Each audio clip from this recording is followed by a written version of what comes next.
con algo de retraso, indudablemente, imos comenzar a segunda parte deste acto de intervencións.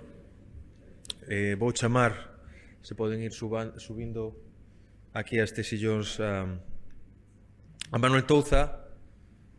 Manuel, por favor. Cis Madeira, se sabedes, un dos tecnólogos. A Miquel Landa Esparza, perdón, doutor enxeñeiro de Landa Ochandiano Arquitectos. Por favor, Miquel.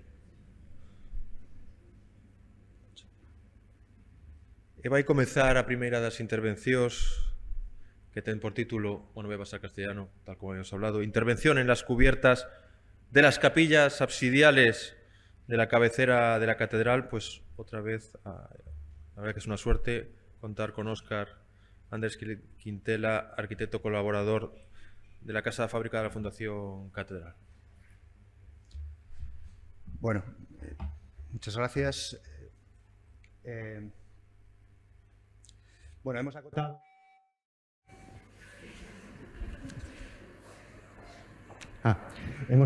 esta intervención a lo que es la obra donde se utiliza madera, básicamente la primera obra de la catedral en la que se vuelve a reutilizar madera en obra nueva, en esta campaña,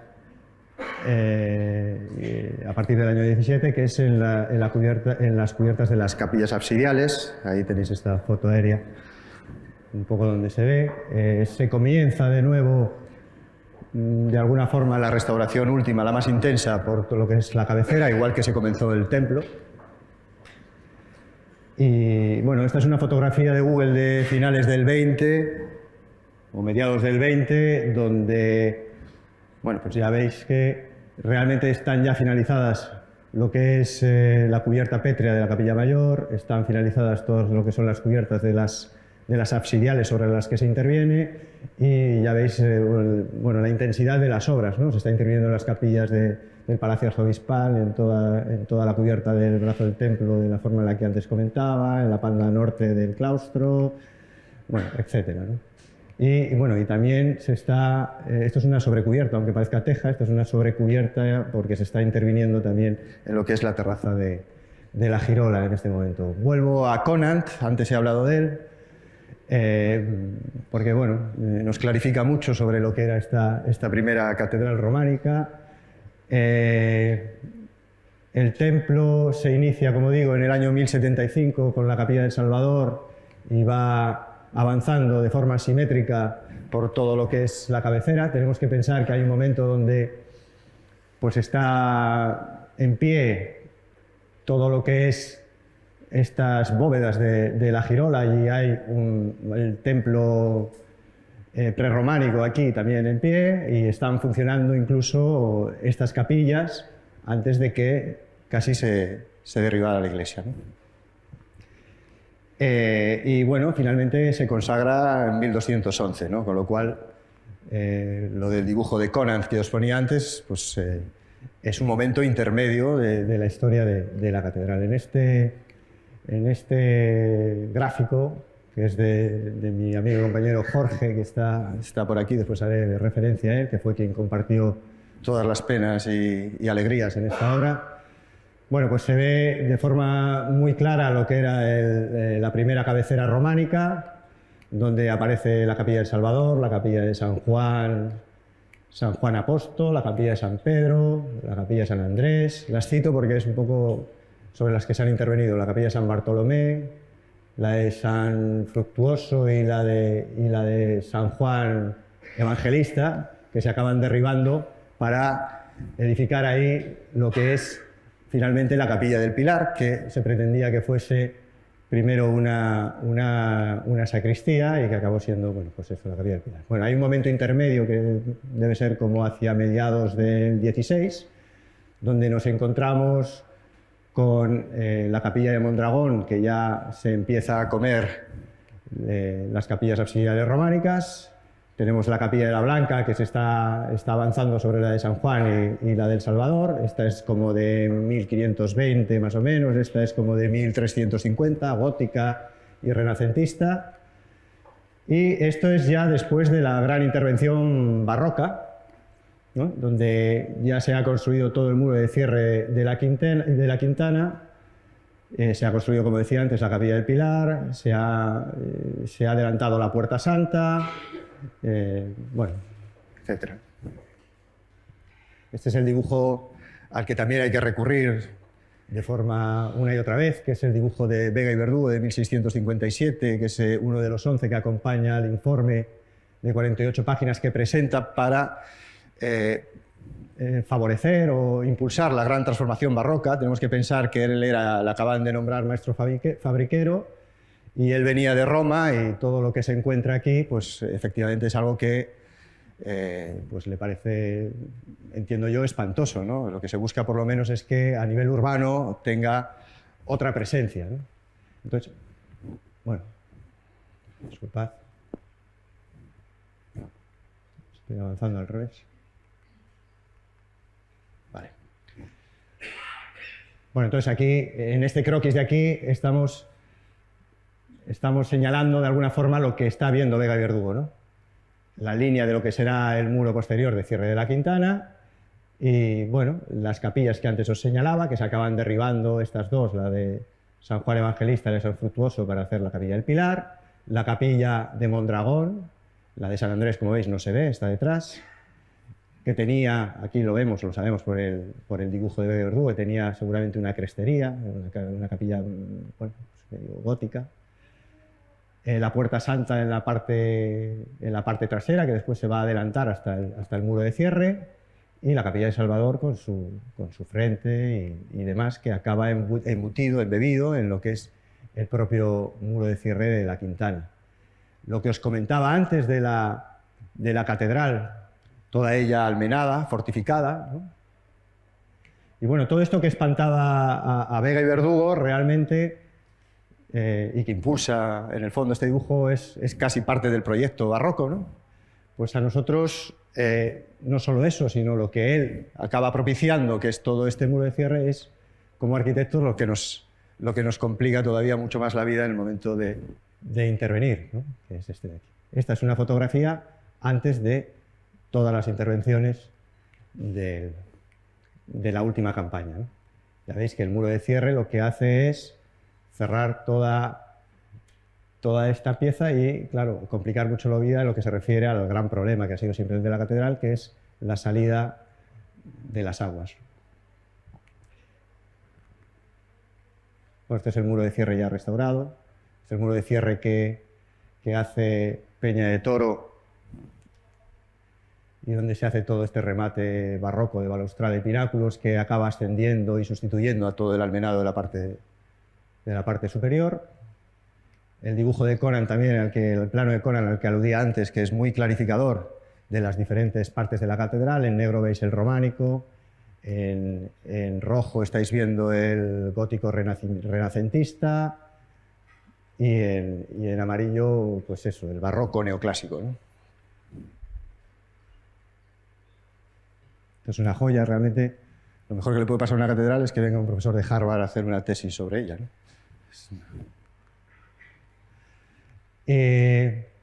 Bueno, un poco en la línea de lo que se avanzaba antes, claro, toda esta actitud reactiva del 19 y desesperada para salvaguardar a la catedral de la entrada de agua y que propició todos aquellos tejados, pues en la zona esta de las capillas todavía era como mucho más complicado.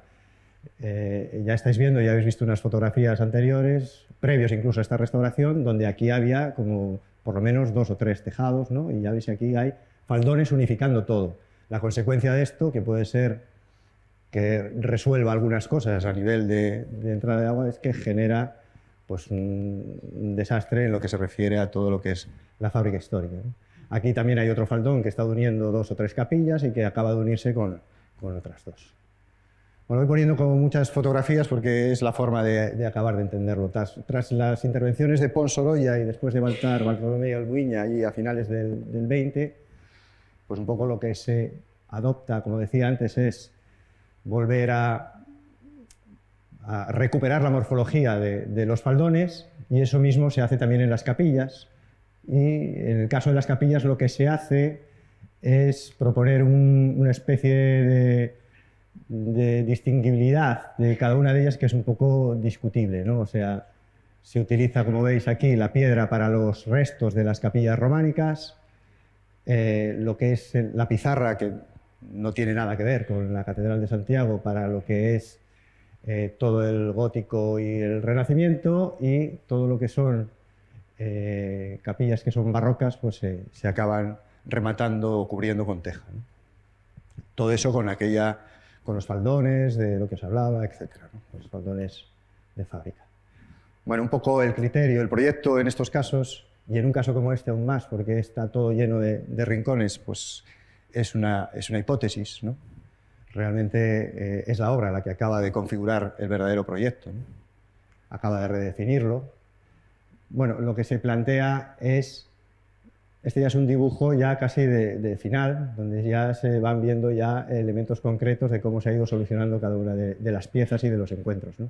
Pero bueno, lo que plantea desde luego es que el material de cubrición sea la teja, ¿no? No había discusión, ¿no? Tenemos la piedra en lo que son los brazos del templo y la teja en aquellas zonas donde siempre la hubo, ¿no? Y la resolución entre los diferentes encuentros y faldones se trata de geometrizar al máximo e intentar todos aquellos que no son faldones inclinados de cubierta resolverlos con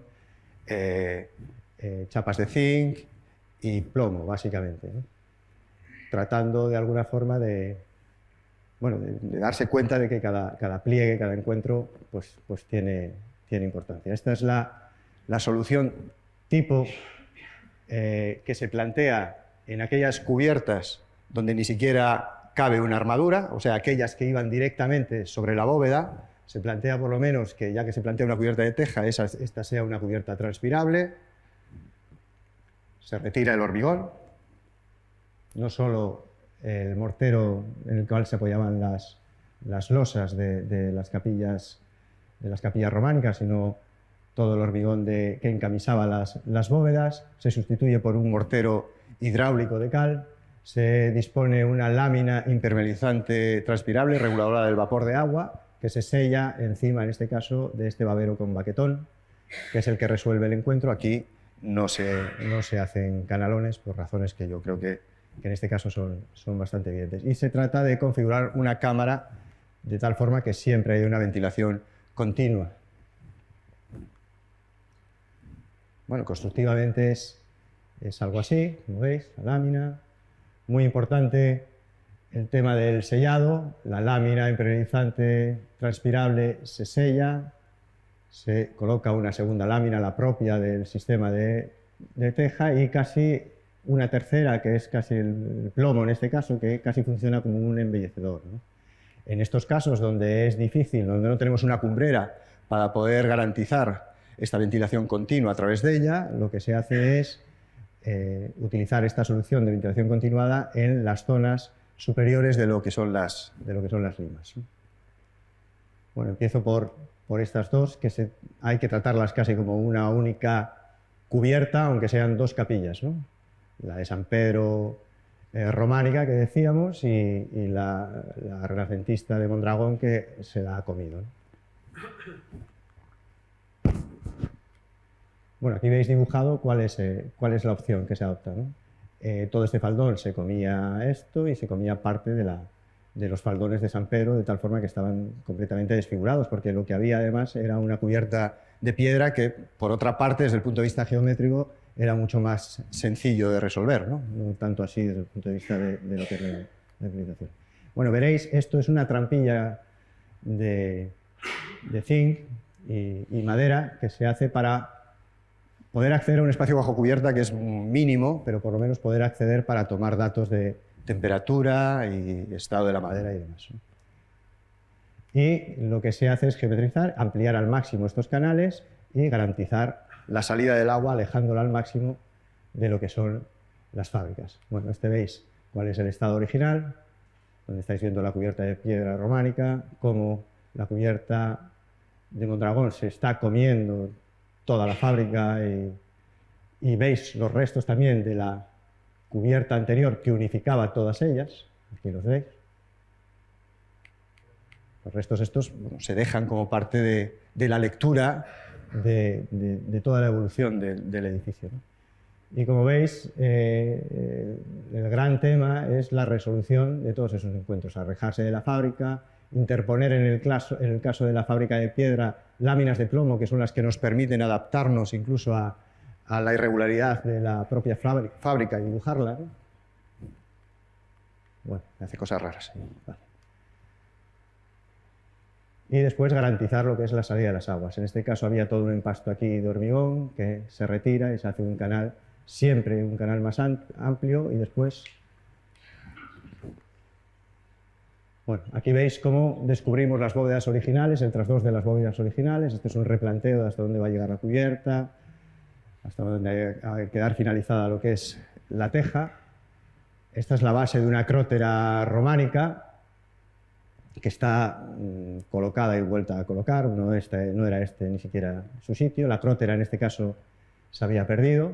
Sobre esta cubierta se acaba de configurar los faldones, como os decía antes, con mortero de cal hidráulica, y siempre ajustándolos al máximo para poder introducir esa cámara, que es fundamental para el correcto funcionamiento de las cubiertas, ¿no? Una base de piedra para volver a recolocar la crótera en su posición. Y aquí se está derribando en la capilla de Mondragón todo lo que es la solución que se había ejecutado en el 20, que sobre un encamisado de las bóvedas se apoyaban unos tabiques de ladrillo y lo que eran los forjaditos.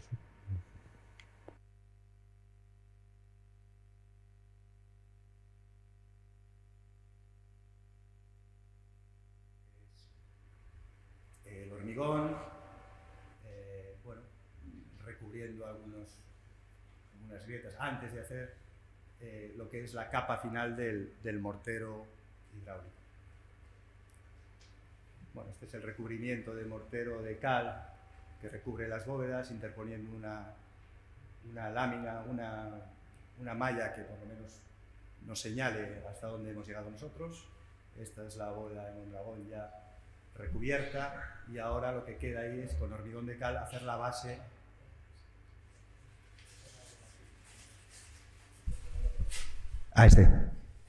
Igual no se me oía nada. Bueno, qué desastre. Bueno, entonces, bueno, decía que con hormigón de cal se hace toda la base de lo que son la nueva estructura de madera y los canales y demás, ¿no? Bueno, la nueva estructura de madera de Mondragón es algo complicada porque tiene toda esta forma irregular. Entonces lo que se plantea es una cubierta parilera, una cubierta en la cual la hilera se apoya sobre estas cerchas que se configuran doblando el par, en estos casos, e introduciendo unos tirantes intermedios que van cambiando de altura, ¿no? De tal forma que estos son además a su vez los que amarran los estribos. Y después en las limas, bueno, pues se hacen todos estos cuadrales para atar y para que no se transmita en ningún caso esfuerzos horizontales a la fábrica, que evidentemente no lleva ningún tipo de zuncho ni demás. Bueno, no se ve muy bien, aquí está este elemento, pero este es el esquema de la estructura, lo que os decía, los pares doblados y todos los pares que acaban de configurar. Esto es en obra. Como los tirantes van variando de altura, ya veis, para ir salvando las irregularidades de la bóveda. Una visión desde el otro lado y cómo se acaba completando con los pares. Y después lo que se dispone encima, en todos los casos, nosotros lo que ponemos es una tabla que queda con la junta abierta, de tal forma que favorecemos aún más toda la transpiración de esa cubierta a la cual le hemos retirado el hormigón. Bueno, aquí se va a introducir la trampilla de la que hablaba antes. Esto es una fase de la obra, otra segunda fase. Como veis, estamos todo a cubierto y cubriendo además no solo horizontalmente, sino también en vertical, porque en Santiago llueve de lado y mucho. Bueno, aquí está Jorge y aquí está Ana. Tienen que estar aquí porque pasamos horas y horas en la obra, tratando de entender las cubiertas, tratando de resolver todos y cada uno de los detalles en relación con todas y cada una de las piedras que en muchos casos habían sido muy alteradas. Ese es el porqué de todos estos dibujos. Son dibujos de aproximación, de duda, que tal cual se hicieron en su momento vienen aquí, donde realmente no sabíamos ni qué hacer, ¿no? Aquí, por ejemplo, en la cubierta de Mondragón, una vez retirado todo el hormigón, nos encontramos con que tenemos la base de la crestería y el canal anterior a ella, pero finalmente, por razones lógicas y funcionales, se decide volver a recolocar un canal, y lo que se hace es, bueno, recolocando esa malla y con el mortero de cal, disponer el elemento pétreo que haga que nos sirva de base para el zinc, algo que quede claramente identificado, claramente reversible, ¿no? Este, por ejemplo, es el dibujo de obra de cómo poder llegar a subir y rematar bien la impermeabilización con respecto a la fábrica, intentando que la mayor parte de ella quede visible o quede legible, más bien, ¿no? Lo importante en estos casos, yo creo, es que venga alguien que pueda hacer una lectura, que podamos establecer diferentes niveles de lectura, ¿no? Yo creo que es la parte de la restauración que es fundamental, ¿no? Bueno, después, un poco siguiendo las indicaciones de la dirección Seral, que insistía mucho en que, en la medida de lo posible, yo creo que con toda lógica, se acababan de leer lo máximo de las capillas. Eso hizo que fuéramos al límite, me refiero en cuanto a los niveles para poder evacuar las aguas, ¿no?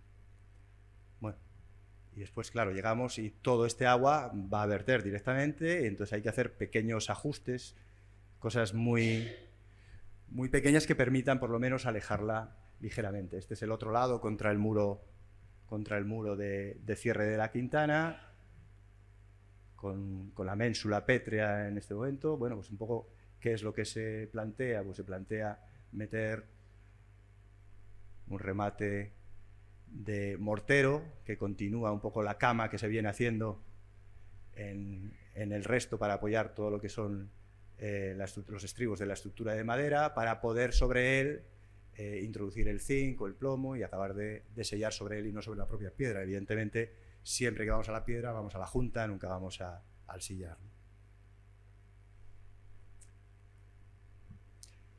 Bueno, y este es el estado final visto desde el otro lado. Lo que os decía antes, esto acometía contra la fábrica, eso tiene que ver con todas estas piedras que están aquí tan alteradas, bueno, que se dejan un poco como muestra del paso del tiempo, de los diferentes avatares, ¿no? Bueno, todas estas capillas las voy a tratar todas como una, porque esto hubo un momento donde casi era una única cubierta. La de San Bartolomé tiene un esquema de trabajo muy similar a la capilla a las otras capillas absidiales románicas. La capilla de Salvador, como os decía antes, es la capilla inaugural, la capilla por la que se arranca, y esta es la capilla. Bueno, aquí ya tenéis el dibujo final que nosotros hemos hecho de la solución final. Empiezo por la de Salvador. Como veis, la de Salvador, veíais antes que tenía un testero que estaba dando a la plaza. Cuando se cierra el muro, pues lo ciegan, y hay un momento que nosotros nos encontramos con esto, que es también toda esta zona de la balaustrada cegada, porque la cota de la cumbrera llega hasta ese punto, ¿no? Aquí vemos. ¿Qué pasa? Que cuando se empieza a desmontar o a tirar todo esto, vemos que es un tabique de ladrillo y que los balaustres incluso están por debajo, ¿no? Con lo cual, claro, era fundamental que nosotros lográsemos bajar la cota.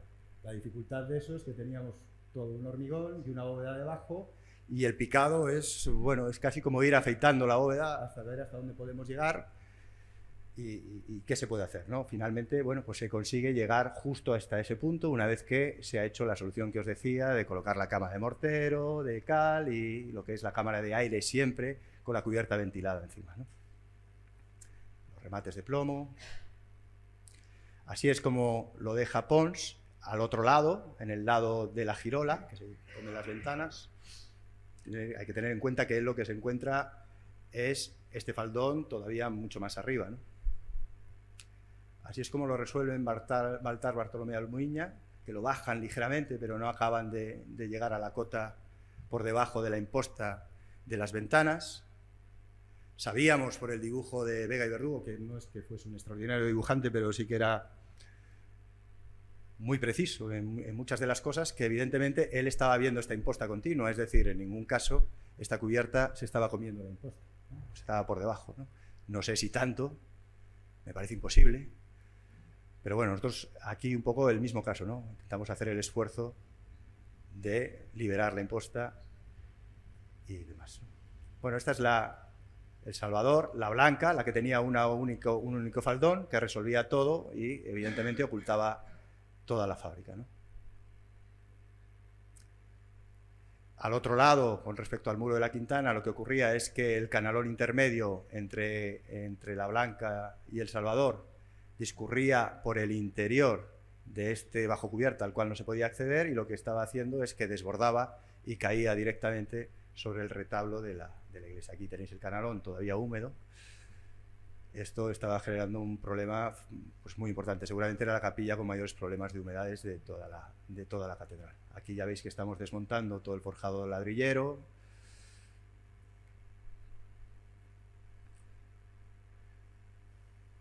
Aquí ya se ha retirado todo el encamisado de las bóvedas de hormigón.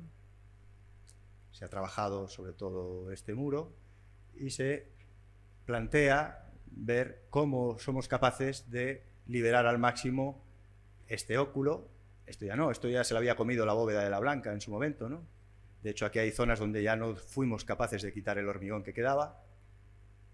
Aquí veis todas las huellas de las diferentes cubiertas que intenta resolverlo, y volvemos otra vez a los dibujos de la obra. Hay un momento donde, bueno, se nos ilumina que igual la única opción es retirarlos hacia atrás, en un sentido, en un lado y en otro, llevar este canalón a la vista y plantear una estructura que incluso se pudiese acceder por cada una de los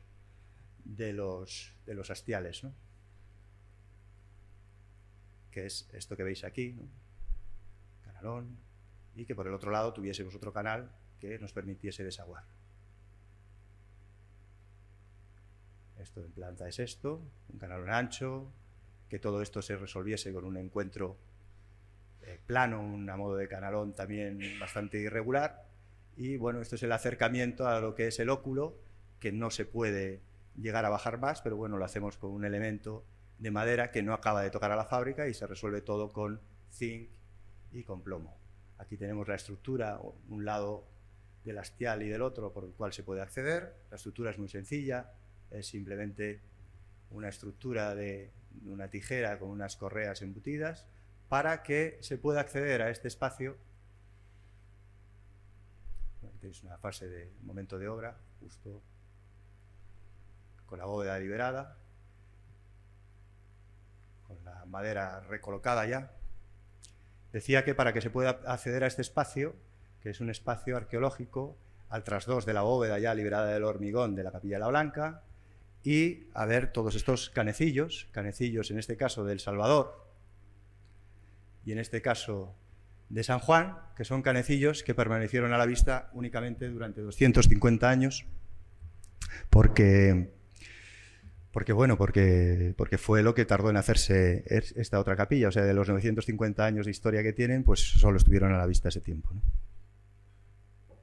Bueno, aquí veis que encima de la cornisa, que estaba totalmente oculta, de la capilla de San Juan, pues recolocamos este entramado de madera para tratar de favorecer el desagüe, pero a la vez tratamos de, en la parte superior, dibujar todo lo que es la línea de cornisa de la propia capilla. Bueno, esta es la imagen que os enseñaba antes de estos hastiales, donde se hace con madera acetilada, de tal forma, lo que os comentaba, ¿no?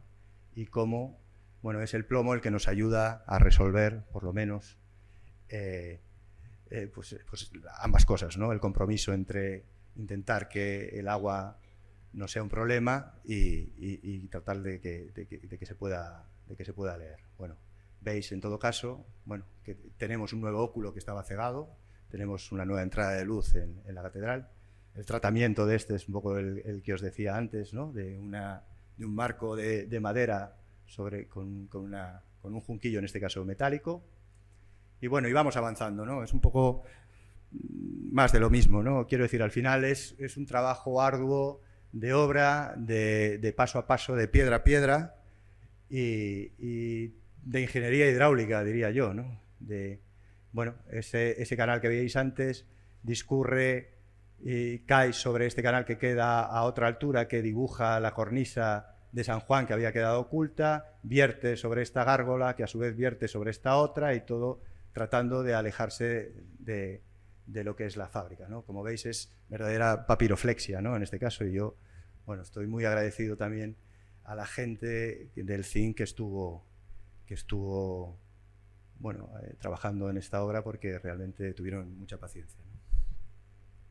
Bueno, esta es la capilla de San Juan, a la cual en el año 1600 se le añade este otro absidiolo, y después Simón Rodríguez, pues a principios del 18, hace esta maravillosa linterna, bueno, que parece fuera de tiempo, ¿no? Veis los hastiales de la Capilla de la Blanca, y aquí veis, bueno, cómo el desagüe de todo el canalón interior que discurría por esta parte entre el muro y la capilla, y que entraba todo el agua dentro, pues que acababa desembocando en esta gárgola pétrea, que lo que hacemos ahora es poner un canal y un elemento de gárgola que además proteja esa gárgola. Bueno, un dibujo de la crótera intentando resolver también el encuentro con un elemento de zinc que permita ventilar y al mismo tiempo evite la entrada de agua. Esto es un poco también lo que decía, más de lo mismo. Os muestro muchas imágenes un poco para que veáis las soluciones, pero es incidir una y otra vez sobre lo mismo. Bueno, pues el estado original previo, donde, como veis, la cubierta de la Blanca, para no incidir sobre la fábrica, era prácticamente una cubierta plana además de pizarra, lo cual es fracaso seguro, ¿no? Y bueno, y cómo el agua discurría por canales que eran muy estrechos y acababa, pues bueno, provocando problemas importantes, ¿no? Bueno, pues lo que intenta es ampliar canales y alejar el agua, y bueno, en el caso pues hacer una cubierta. Y por último voy a hablar de la Capilla del Pilar, que es, bueno, a mí es la capilla que más me gusta de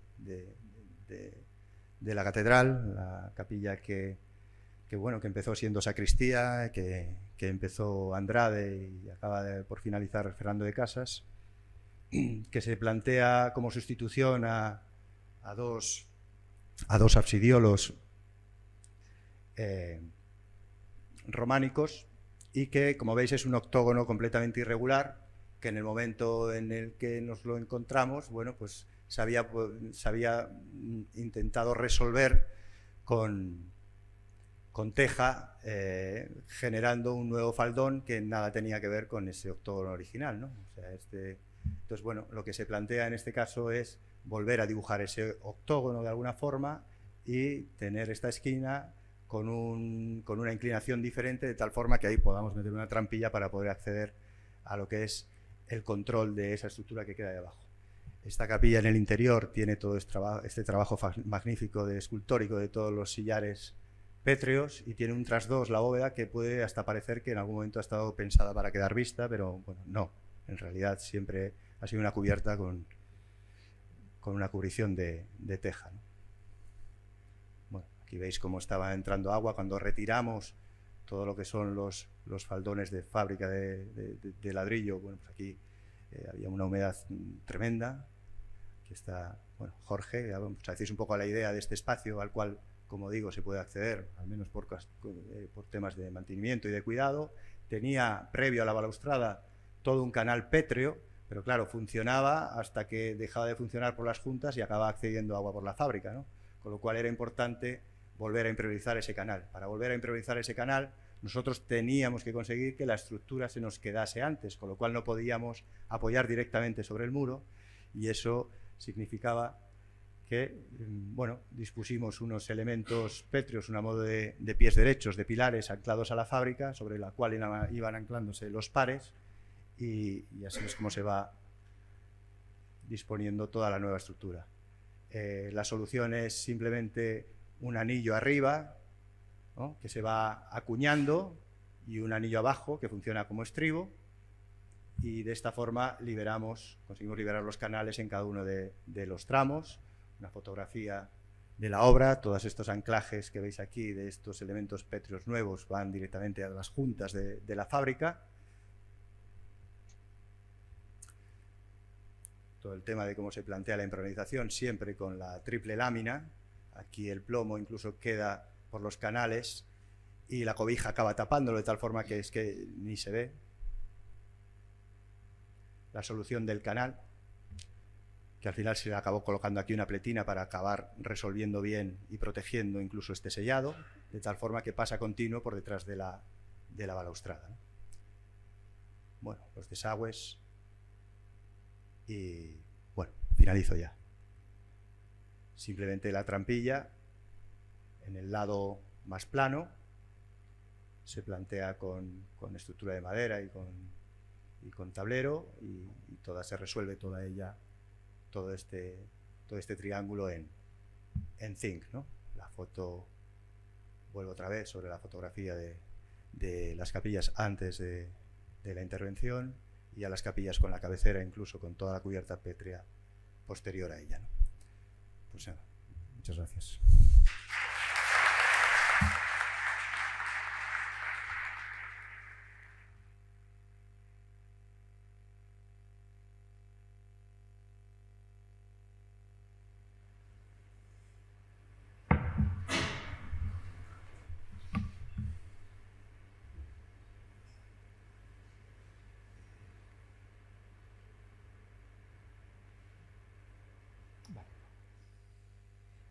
Bueno, voy a hablar ahora de una intervención muy particular, muy diferente al ejemplo que ponía antes de elemento sencillo, pero con un valor patrimonial tremendo, aquel yugo, ¿no? Aquí estamos evidentemente en un sitio muy especial y uno lo percibe, ¿no? Con independencia de que sea creyente o no.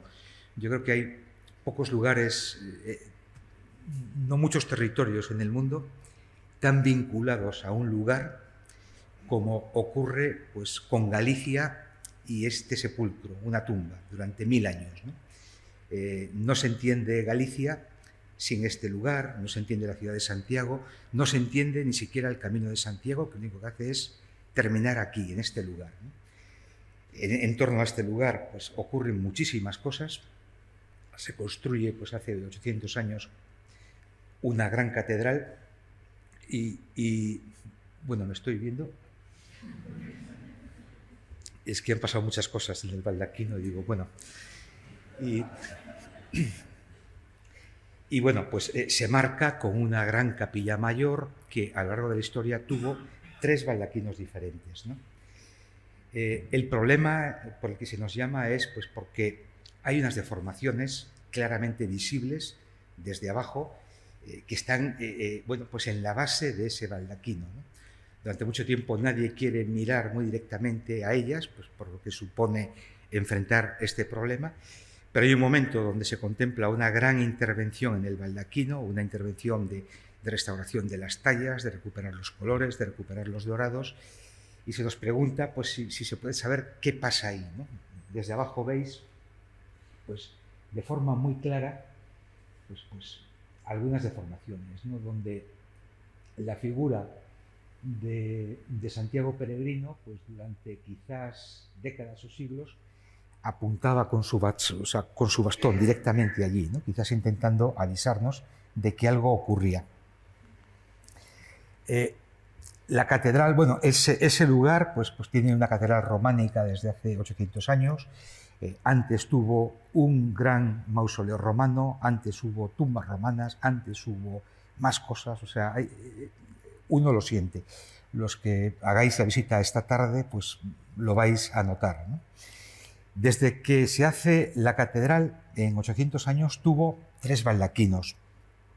El primero fue este, que es el de Gelmírez, que dura aproximadamente 250 años. En 1462 se cambia por este otro, el de Fonseca, 200 años, y desde entonces, desde 1650, durante 350 años, o sea, el que más dura, pues es el que tenemos ahora. Fijaros en esta imagen de cómo era el baldaquino que se va a reemplazar, donde había este arco. este arco, bueno, es este baldaquino de madera apoyando en un arco en la parte delantera y en unas pilastras de piedra en la parte trasera. Normalmente, cuando se interviene en la capilla mayor de una catedral, casi siempre es porque hay problemas. Muy pocas veces es como demostración de fuerza, ¿no? Y el siglo en el que la catedral decide intervenir es un siglo muy problemático para la Catedral de Santiago, el siglo XVII, ¿no? Comentaba antes con don Daniel que durante más de 100 años ni un rey español pisa la catedral. Felipe III no pisa la catedral, bueno, Felipe II siendo rey no la pisa, Felipe III no la pisa, Felipe IV no la pisa, Carlos II no la pisa. En 150, 180 años ni un rey de España pisa la catedral, lo cual nos indica ya pues, que el poder se trasladaba hacia la corte. Pasaban muchas más cosas. Los restos del apóstol se habían ocultado y se sabía que no estaban allí. La financiación de la catedral a través de un voto que la convertía en algo muy rico pues, es puesto en evidencia y la catedral pierde juicios. Pues venimos de una época de los reyes católicos que autorizan el voto de Granada, construyen un hospital y de repente se pierden juicios. España pierde batallas también constantemente. Estamos en una guerra solo con Felipe IV, tenemos 4 bancarrotas, estamos en guerra con todo el mundo y perdemos. España empieza a perder territorios y a perder poder y el apóstol pues, se empieza a poner en evidencia su papel como defensor de las Españas, ¿no? Y ocurre algo que ya supondría pues, un golpe tremendo y es la posibilidad de que España tenga 2 patrones. Y se propone a Santa Teresa como copatrona.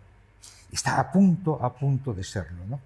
El famoso Quevedo, Francisco de Quevedo, toma partido por la catedral y escribe, bueno, en este texto, sustada por Santiago, con la fineza que le caracterizaba, pues, que Santiago no es patrón de España porque, entre otros santos, lo eligió el reino, sino porque cuando no había reino, lo eligió Cristo, nuestro Señor, para que Él lo ganase y le hiciese y os lo diese a vos. Fijaos la forma de referirse al rey, ¿no? Entonces, hay una gran reacción por parte de la catedral que en el fondo es revitalizar el culto jacobeo y que conlleva pues, una reforma enorme, barroca, de la que forma parte el nuevo baldaquino de la catedral. Ahí es absolutamente imprescindible el fabriquero que llega, que se llama Vega y Verdugo, al que ya hizo, bueno, hoy se han hecho varias referencias. Óscar mostró algunos de los dibujos y esta persona que viene de Italia, de haber visto el baldaquino de San Pedro, como dice él, cuando llega a la vieja capilla románica, siente gran desasosiego por lo estrecha que es. Los planes era hacer un retablo de plata que afortunadamente no se hizo. Y a Vega y Verdugo se le debe evitar ese retablo y empezar a pensar en cómo hacer un nuevo baldaquino sin invadir ese espacio estrecho con nuevas columnas, con arcos. Recibe varias trazas y una de las trazas de Francisco de Ancas es esta, donde el nuevo baldaquino se sostiene sobre unos ángeles. Y a Vega y Verdugo esa idea le gusta. No se sabe muy bien cómo se va a lograr, pero intenta hacer un baldaquino cuyo elemento referencial es que parezca que está sostenido por unos ángeles, que no tenga prácticamente columnas que hagan invadir el espacio de esa capilla estrecha, evitando arcos de piedra que lo sostengan, y empiezan a pensar en cómo hacer ese baldaquino. Este es uno de los dibujos que aparece en el memorial al que hacía referencia. Bueno, es un caso único, ¿no? Ese memorial donde se describe todo lo que ocurre en la catedral. Él venía de ver el baldaquino de San Pedro y una y otra vez hace referencia al baldaquino de San Pedro, al impacto que le provoca y vuelve pues, a la realidad de esa catedral románica con esa capilla estrecha. ¿De dónde partimos?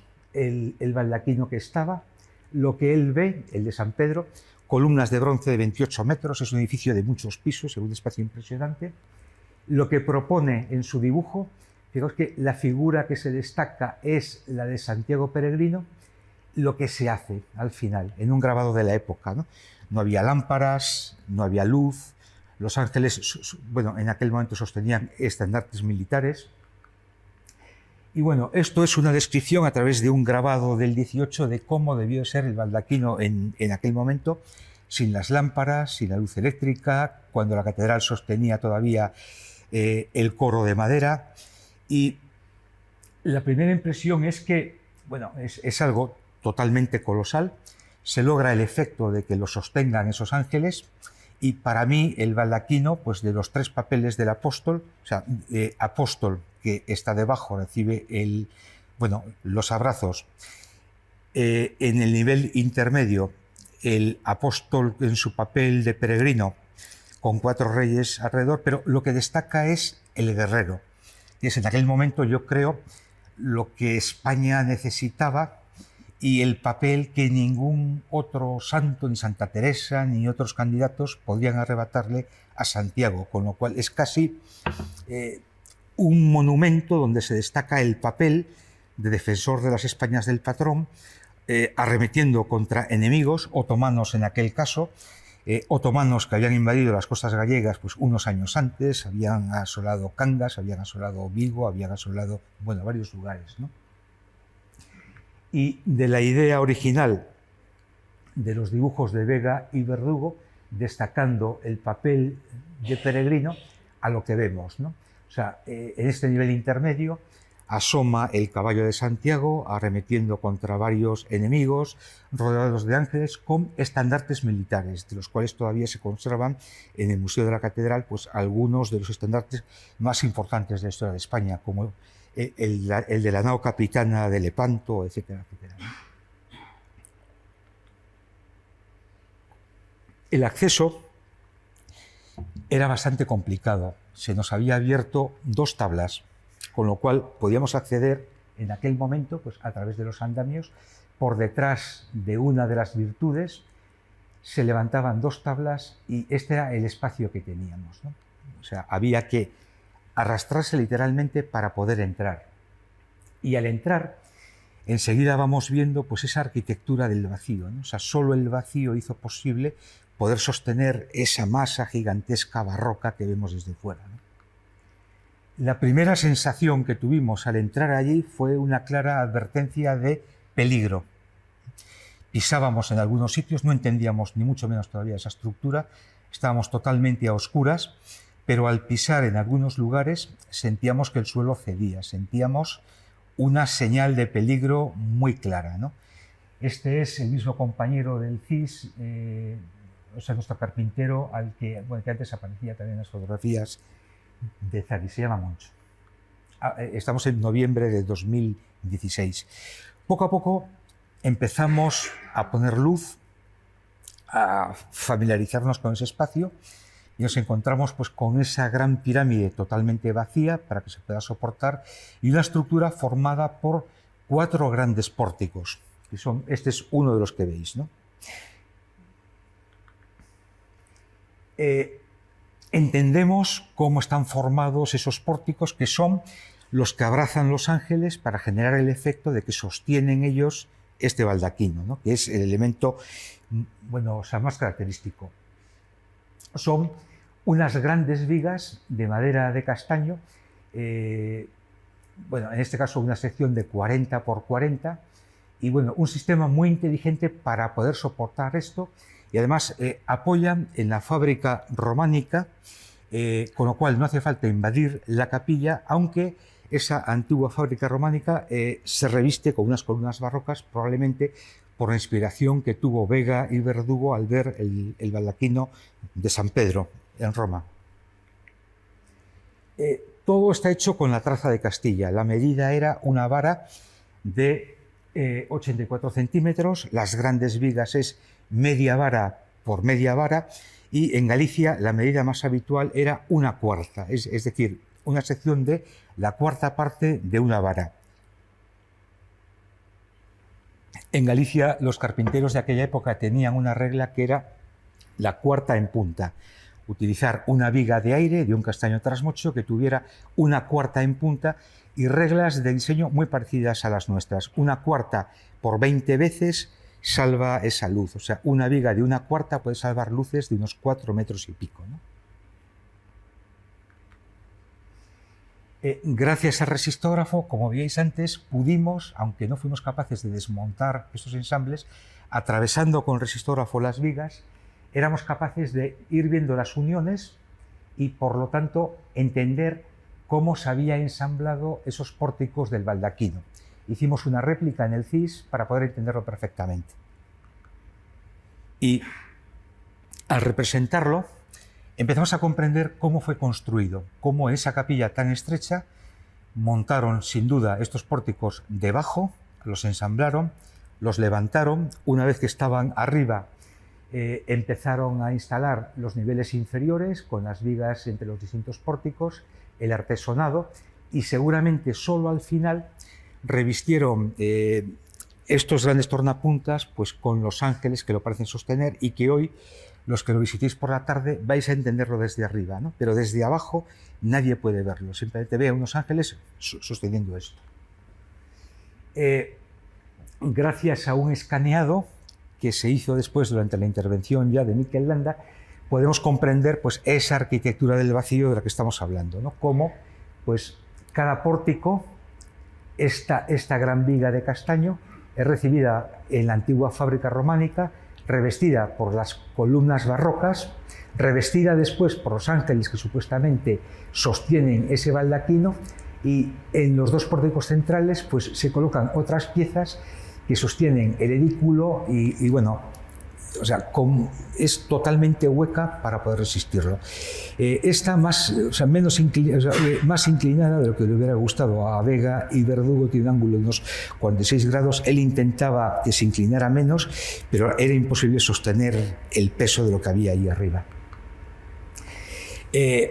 Para que os hagáis una idea de la escala, los que no vais a poder verlo esta tarde, pues durante el andamio de las obras, pues aquí veis entre una mano y otra mano de los ángeles, pues bueno, todo ese revestimiento barroco que se ve por debajo, y al mismo tiempo, pues con todas las dificultades que tuvieron, la delicadeza de la solución, ¿no? Es decir, entre la mano del ángel y la plataforma del baldaquino, pues hay 1 centímetro de espacio, como veis, ¿no? Dentro empezamos a ver cosas que nos llamaron la atención. Primero fue la falta de calidad de algunas de las vigas que formaban los pórticos, en concreto 2 de ellos, ¿no?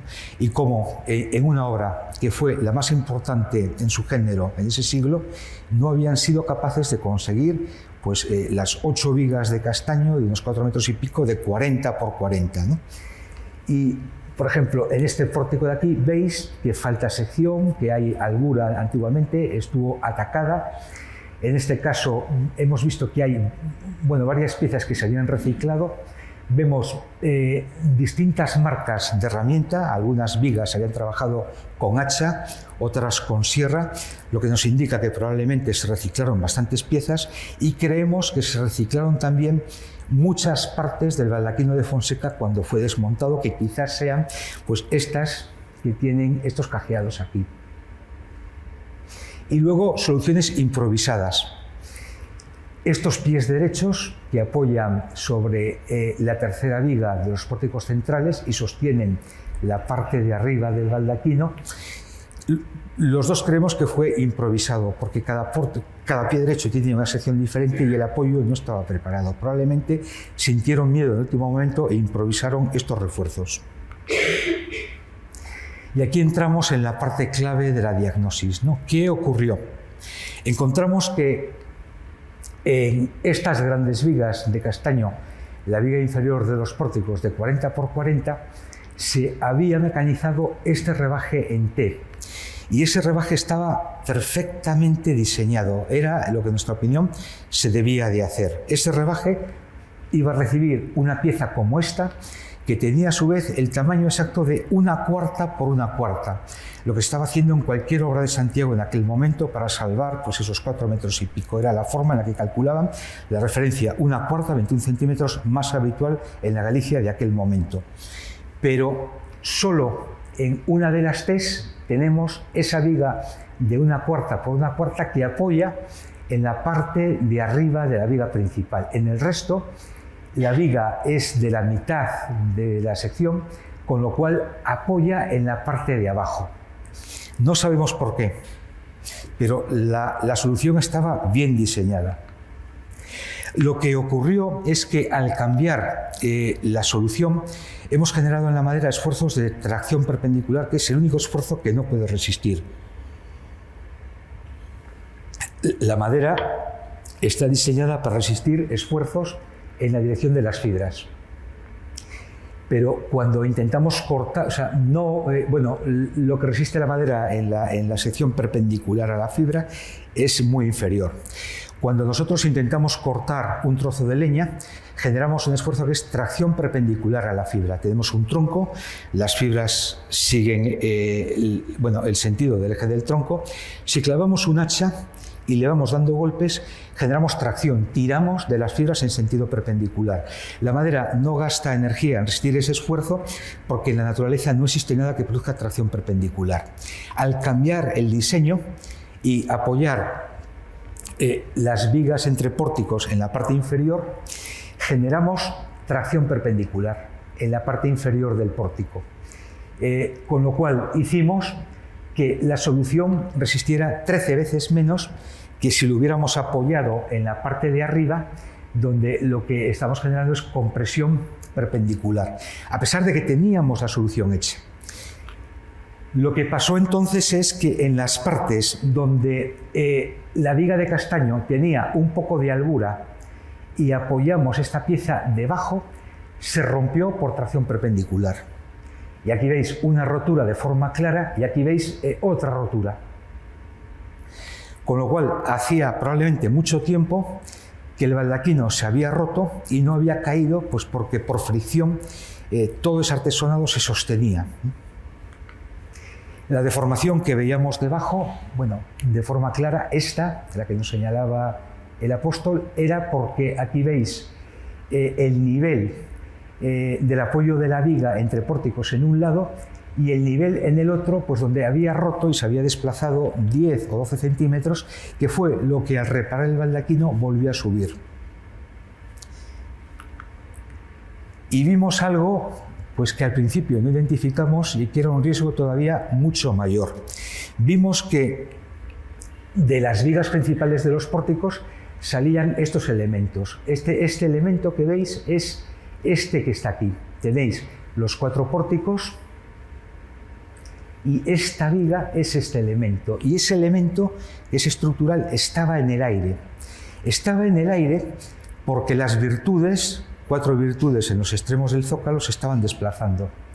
Y el desplazamiento de las virtudes estaba empujando el baldaquino y hacía que esta pieza prácticamente no se sostuviera en más, en más de medio centímetro y en cualquier momento podía caer. Cuando encontramos esto fue un shock, porque las obras de la catedral estaban en marcha, recibían dinero público y había que cumplir unos plazos. Estaba prevista una intervención enorme en la parte exterior del baldaquino y no se podía prolongar. Con lo cual fue un shock y durante bastante tiempo costó que se mirase, hasta que en una conversación con Gerardo Estevez que tuve con Óscar, cuando le enseñábamos esta fotografía, a la pregunta de qué pasaría si esa pieza se cae, le dimos 2 opciones y dijo: mira, vamos a darte 2 posibilidades. Dice: ¿cuáles? Dice: que caiga por la noche, donde no haya gente en la catedral, o que caiga durante el día, cuando haya gente en la catedral. Y en ese momento se hizo el silencio y dice: hay que intervenir. Pero tened presente todo lo que tenemos, pero hay que intervenir, no puede permanecer así. Hicimos un estudio bastante detallado de lo que ocurrió, por qué pudo pasar eso. Quisimos comprender qué había ocurrido para que no se pudieran encontrar esas vigas con la calidad que requerían, y encontramos una tesis extraordinaria, la de Simón Vicente López. Leí la tesis, le llamé por teléfono, empezamos a comentar, y lo que había hecho había sido revisar el libro de fábrica donde aparecían todos los detalles de la obra del baldaquino, ¿no? Y bueno, el baldaquino arranca pues en 1657 pidiéndole ayuda al capitán general. Galicia está en guerra contra Portugal y no hay madera. El Cabildo de la Catedral dice, para la obra más importante en su género de España, que ni aunque pague la madera la tiene. Y le pide ayuda, estando una guerra terrible contra Portugal que dura 28 años y que causa 80.000 muertos de aquella, ¿no? Se le encarga a Bernardo Cabrera, arranca Francisco de Antas, se encarga a Bernardo Cabrera que le ayude y veis que se piden informes a ingenieros externos. No se sabe cómo resolver el problema de los pórticos. Y viendo en el libro de la fábrica lo que se le paga, sabemos que fue muy, muy importante esa gente, ¿no? Pero a su vez nadie es capaz de resolver ese problema de los pórticos. Avanzan los años, viene pues Onofre Sala, Domingo Freixo, van pasando los años y continúa la duda sobre cómo resolver esto. A todo esto muere Cabrera, muere el que lo sustituye. Y para que os hagáis una idea de las condiciones de aquella época, pues de guerra, de miseria, de problemas y tal, el Cabildo ayuda a la viuda de Cabrera para que lo pueda enterrar. Bueno, será una misa solemne en el 1669, por haber logrado montar los pórticos y dejar ese baldaquino instalado, ¿no? Lo que queremos que ocurrió es que la guerra con Portugal y las órdenes del rey de prohibir cortar los castaños con el pie, o sea, desde el pie, impidieron que pudieran encontrar los castaños con la calidad que hacía falta. Era habitual que tropas españolas y las tropas portuguesas quemasen el territorio de uno y el de otro, ¿no? Este es de los pocos grabados de época que se conservan, la entrada de Tui, donde ya no queda ni un árbol. Dentro del baldaquino hay un registro de grabados, de grafitis, de obras, quizá las iniciales de Cabrera, marcas de montaje, grafitis, vigas reclamadas para la obra de la catedral y entre ellas estos círculos que luego nos dimos cuenta que era en medio de tantas penalidades pues una trampa para demonios. En aquella época se creía que el demonio tenía debilidad por las líneas. La trampa perfecta era un círculo, porque una vez que entraba no podía salir, y cuanto más problema había, más círculos había, ¿no? Encontramos las mismas marcas protegiendo a reyes en otros países, y el baldaquino estaba protegido. O sea, vieron que todo era tan complicado que desde abajo lo protegieron con estos símbolos antes del montaje. Está claro que hay que intervenir, y la intervención nos obliga a, como mínimo, intentar reparar la sección de madera de los dos pórticos centrales. Tenemos que reforzar de los pórticos la unión de las vigas que sostienen el artesonado, tenemos que estabilizar las virtudes, tenemos que mejorar el apoyo de los pilares que están a punto de pandear y algunas reparaciones puntuales. No podemos desmontarlo, casi no hay plazos y el acceso es terriblemente complejo. Solo podemos entrar los materiales a través de este óculo. Con lo cual, solo se puede resolver esto mediante una técnica de injertos y, sin ninguna duda, pues en España la persona indicada para resolver esto es el estudio de Miquel Landa Ochandiano. Son especialistas en injertos y a los que les empezamos a transmitir lo que nos hemos encontrado, ¿no? Y mientras estamos dentro, empezamos a retomar la idea de terminar el proyecto, ¿no? De que creíamos que ellos sabían lo que había que hacer, pero no pudieron hacerlo. Entonces vamos a hacerlo nosotros por ellos. Vamos a complementar esas dos grandes vigas de castaño que no pudieron encontrar mediante injertos y vamos a irnos a la idea original, a reforzar desde arriba esas vigas transversales también mediante injertos, más los temas de estabilidad de las virtudes y tal, ¿no? Cuando estábamos dentro del baldaquino hablando de esto, cuando había misa debajo, nos deteníamos y nunca lo olvidaremos. Cuando creímos que íbamos a poder terminar el proyecto, llegaron un coro de peregrinos y empezaron a cantar debajo. Entonces paramos y cuando dijimos vamos a terminar el proyecto 350 años después, sonó la música, ¿no? Se envolvió la música, como que, bueno, y esto pues es ya la idea de cómo finalizarlo. Y sin más, bueno, ya le paso la palabra a Miquel y veréis por qué cuando digo que solo ellos lo podían hacer, estoy en lo cierto. Gracias.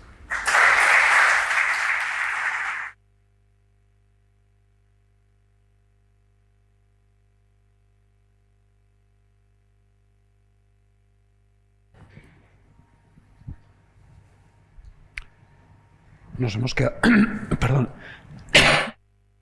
Nos hemos quedado sin pantalla ahí. Tampoco pasa nada, giro la cabeza y ya está, pero bueno, me pondré de perfil, como se dice. Bueno, lo primero, yo lo único que tengo que estar es agradecido por la oportunidad que hemos tenido de trabajar en una cosa tan especial como el baldaquino de la Catedral de Santiago de Compostela. Dijo una vez don Carlos Sobrini, profesor de la Escuela de Arquitectura hace muchos años de Pamplona, de la Universidad de Navarra, que la profesión de arquitecto abre muchas puertas, y yo todavía le doy vueltas a qué se refería, ¿no? A eso de abrir puertas. Me referiré, creo que tenía toda la razón, me referiré a la puerta física del baldaquino, y es un óculo como de este tamaño por el cual entrábamos y salíamos intentando no estropear ni una esquinita de los dorados, y donde metíamos el material y donde metíamos y sacábamos herramientas. O sea, la puerta tenía un tamañito así. Era una aventura, pero nos permitió ese coro que en realidad fue una misa, Manuel. No te acuerdas muy bien, pero estuvimos en misa ahí arriba. Fue una experiencia. Formalitos, sentados en la viga, en silencio, escuchando algo que, bueno, espectacular. Solo eso ya merecía la pena, pero el proyectito en sí, que probablemente sea el proyecto más pequeño que se ha hecho en la catedral, es un proyectito humilde, pero bueno, hemos disfrutado muchísimo. Bien, bueno, no me voy a alargar en esto. El estudio de patologías que hicieron en Seras Ismareira, Manuel y Azahara es la base sobre la cual nosotros trabajamos. Llegamos ahí, no nos quedó más que aceptar y estar de acuerdo con lo que se había hecho, porque era perfecto, y luego pues avanzamos un poquito más. Lo que ha comentado Manuel, el problema estructural, el primero, el inicial, era esta esquinita de aquí, eso de ahí. Bueno, estaba un poquito bajo. Luego veremos por qué estaba bajo, y a partir de ahí se activa un poquito todos los dibujos que ha enseñado ya Manuel, con una explicación clara de por qué estaban las patologías, ¿no? Vale, me perdonáis, voy a dar un poquito de teoría y la mezclo con la intervención en el baldaquino. Eso. No hace falta tomar notas. Bien, mínima intervención. Cuando hablamos de patrimonio, normalmente en todos los casos se suele enfocar o se suele tener en mente el criterio de mínima intervención, no hacer más de lo necesario, y este es un caso muy claro. Vale. En el Comité Internacional de la Madera de ICOMOS tiene un documento que se aprobó en el año 2017, que es el Principios para la conservación del patrimonio en madera. Está en perfecto euskera, lo tenemos en castellano, lo tenemos en más idiomas. Estaría muy bien que estuviera en galego, porque así lo usáis y nosotros lo ponemos en la web. Sería fantástico. Es una manera, son principios básicos, no es ley, son recomendaciones, es un documento de referencia. Pero es un documento de referencia que una de las cosas que dice en el punto 12 es que las intervenciones deben seguir el criterio de la mínima intervención capaz de, y luego viene lo que sea, mínima intervención. Vale, ¿qué es mínima intervención? Muchas veces se entiende mínima intervención como puramente conservación material. No, se toca la materia.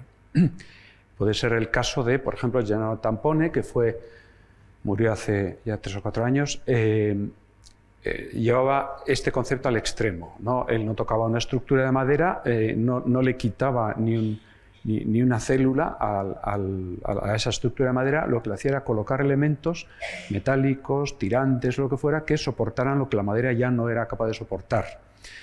Bien, conservación material pura. Esto podía ser algo provisional, es una viga en el Condestable de Pamplona, el Palacio del Condestable de Pamplona, donde alguien le puso un puntal para que no se viniera abajo, ¿no? Se podía haber dejado así porque con ese puntal funciona, pero bueno, se restauró y esa viga a día de hoy funciona en condiciones ya reparada. Vale, pero ¿y qué pasa con la parte tangible de una estructura de madera, ¿no? ¿Cuál es la parte intangible, de una estructura de madera? La función estructural, la función resistente, ¿no? Tenemos la parte material es lo físico, pero la parte intangible sería la función resistente. ¿Qué pasa con la función resistente? Tampone, pues para él era secundario. Para nosotros es tan importante lo uno como lo otro, con lo cual pues hacemos pequeños cortes, los injertos se basan en quitar un pelín de madera para, añadiendo madera, volver a tener la resistencia que ese elemento necesita. Por lo tanto, pregunta, ¿es importante que el proceso de conservación de una estructura de madera incluya todos los esfuerzos necesarios dirigidos a conservar tanto la máxima cantidad posible de material como su función resistente? La respuesta habitualmente, la nuestra, es sí, habitualmente. Vale, que cuando vemos esto en una obra, ¿no? Bueno, esto da para una clase entera, de hecho la solía dar en su época, o esto otro que volvemos al Palacio del Condestable. Estas son intervenciones que nos ha tocado hacer, son bastante antiguas. ¿Y qué hacemos con ello? ¿Cómo lo hacemos, no? Bueno, pues estamos hablando de ciencia, o sea, no estamos hablando de nada más que ciencia. Y no estamos hablando de una ecuación muy fácil de leer, pero muy difícil o más difícil de entender o de aplicar, sino de, bueno, estos son ecuaciones del código técnico, son muy simples además, o sea, cosas a las que estamos más acostumbrados. Es ciencia, ¿no? Es ciencia aplicada a lo que es una intervención. Y para intervenir necesitamos tener claros los criterios, tener una metodología bien pensada para el caso concreto y las técnicas adecuadas. En cuanto a criterios, y hablando del criterio de mínima intervención, esta es la iglesia de Kishi Pogost en Karelia, en Rusia. Es que es patrimonio mundial, es una virguería, y lo que veis es un edificio que está parcialmente en el aire, ¿no? Le falta una rodaja. ¿Se puede considerar eso mínima intervención? Cuando resulta que han ido... Bueno, la mínima rodaja es... La rodaja que falta es esta. Está en un taller, la han desmontado, reparan, la montan, ven que todo funciona, pues la vuelven a desmontar, la llevan al sitio y cuando ya han terminado, llega el invierno, cierran hasta la primavera siguiente, donde hacen la siguiente rodaje. Y ese es el proceso. Bueno, aquí en este caso concreto, Margarita Kisternaya, que es la que dirige o la que ha dirigido las obras, que terminó hace un par de años, pues está trabajando en la justificación de esto como mínima intervención. Es un trabajo que estamos haciendo en el Comité de la Madera. Y ¿por qué podemos decir que eso es una mínima intervención? Se puede justificar. Vale, o en este caso en la Catedral de Ica, que estamos trabajando nosotros. De hecho, hoy yo tenía que estar ahí y no estoy por cómo está Perú. Aquí el trabajo de diagnóstico es tan exhaustivo que en cada palo se mantendrá, se reparará o se sustituirá en función de ese diagnóstico, de tal manera que la idea es tocar lo mínimo posible, ¿no? O en este otro ejemplo, que es el astillero Mendieta de Lekeitio, donde es una obra muchísimo más humilde, que también estamos trabajando en ella. Bueno, ya no tiene este aspecto, pero todos esos palos que veis siguen estando ahí. Vale, esto es una visión interior. Vale, técnicas. En cuanto a las técnicas, bueno, hablaremos de isostaticidad. Las estructuras tradicionales de madera son isostáticas, básicamente isostáticas, porque los ensambles no tienen capacidad de soportar momentos. Transmiten cargas en base a planos, y esos planos lo que transmiten son compresiones. Y, bueno, es un poquito largo, pero básicamente una estructura de madera lo que lleva son diagonales, excepto que es el segundo dibujito de son diagonales. Y el dibujito de la derecha representa la técnica japonesa, que es de hacer ensambles que sí tienen una cierta capacidad de soportar esfuerzos, de soportar momentos, que repetidos una y otra vez se ahorran las diagonales. Son estructuras mucho más complejas que las nuestras, pero maravillosas. Bien, ¿cuál es el elemento que utilizamos nosotros para reparar? Nosotros, cuando digo nosotros, incluyo a siglos de carpinteros por todo el mundo. Y nosotros también. Un injerto es una reparación, un refuerzo llevado a cabo en un elemento estructural de madera, en un palo, sea viga o sea cosa más pequeña, empleando para ello madera y utilizando la parte conservada con la parte aportada mediante ensambles, clavijas, cola o una combinación de ellas, mediante lo que seamos capaces de. Vale, eso es un injerto. Y esto es un injerto, ¿no? Hecho en Japón, una cosa muy, muy sencillita, donde el carpintero vio el problema, puso esta solución y funciona. Vale. O otras soluciones, estas también son de Japón, pues unas más complejas que otras, no me meteré en ello. El concepto de mínima intervención lo que requiere es adecuar la intervención a las necesidades. Aquí se nos llamó para algo, lo que hicimos es dar respuesta a ese algo, no empezar a pensar en cosas complejas o en cosas nuevas o en cosas... Y para hacer eso necesitamos una metodología. En este caso esta metodología empieza con una documentación con investigación histórica, que es la que os ha contado muy brevemente Manuel, la explicación larga es más interesante, una documentación geométrica. Entonces, bueno, ahí está el trabajo de Sis Madeira también en la parte histórica, y en la documentación geométrica en este caso lo primero es un escaneado láser que nos permita tener una nube de puntos y en esa nube de puntos está leído el edificio, en este caso el baldaquino, ¿no? Y ahí estáis viendo una sección en planta, una sección horizontal, donde se ve el artesonado, cortado por el artesonado. Se ven andamios, se ven otras cosas, ¿no? Y se ven parte de los ángeles que sujetan. Nos permite ver, da muchísima información, de hecho es básico, prácticamente en todos los proyectos que nosotros hacemos empieza la cosa por una nube de puntos, porque da tanta información que luego ayuda mucho a la hora de que la intervención sea menor, que es de lo que se trata, ¿no? Lleva más trabajo, pero bueno. Y en un nivel superior estamos viendo otro nivel de estructura con unos elementos cruzados que luego ahora os contaré. Y veis en las 4 esquinas las virtudes, 1, 2, 3 y 4. Ya de los nombres no me acuerdo. Esta es justicia, arriba a la izquierda y arriba a la derecha es fuerza. Y esta es la sección que os enseñaba antes Manuel, donde vemos perfectamente cómo esos ángeles rodean, de esos ángeles sale esta tornapunta y de este otro ángel sale esta otra tornapunta con una viga debajo, una viga en medio y una viga encima.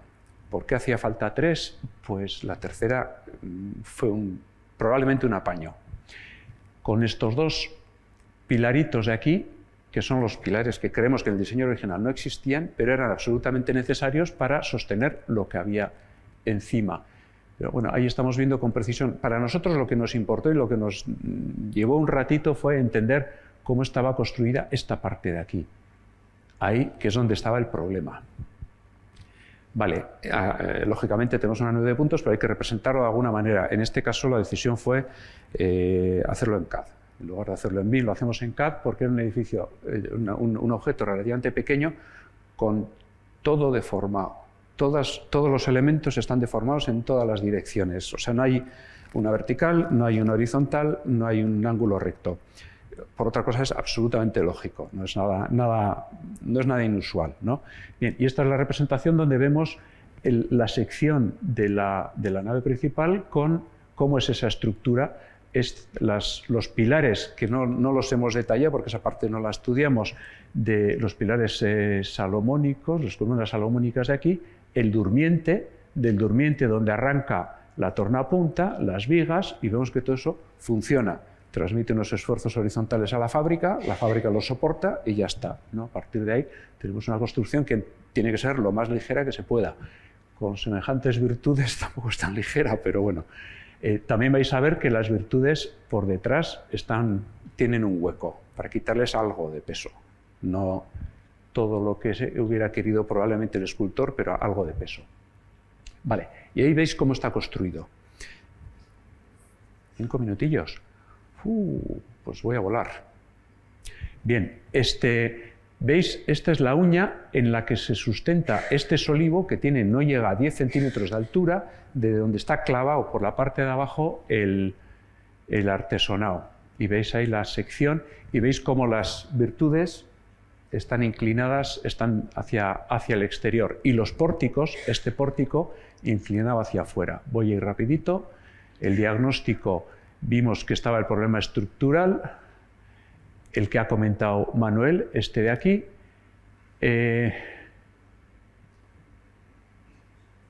Y esta es la tornapunta y este es el ángel que lo rodea. Luego a la tarde lo veremos, ¿no? El problema que tenía esta viga en concreto y esta viga en otra parte, y este es el motivo por el cual el artesonado no se vino abajo. Rozamiento de la vigueta o del solivo, o de la vigueta mejor, contra la viga. Estaba trancado, digamos, había bajado y se había quedado en esa posición, y de ahí no bajaba por ahora. Y esos 11 centímetros de separación que tenemos ahí son los que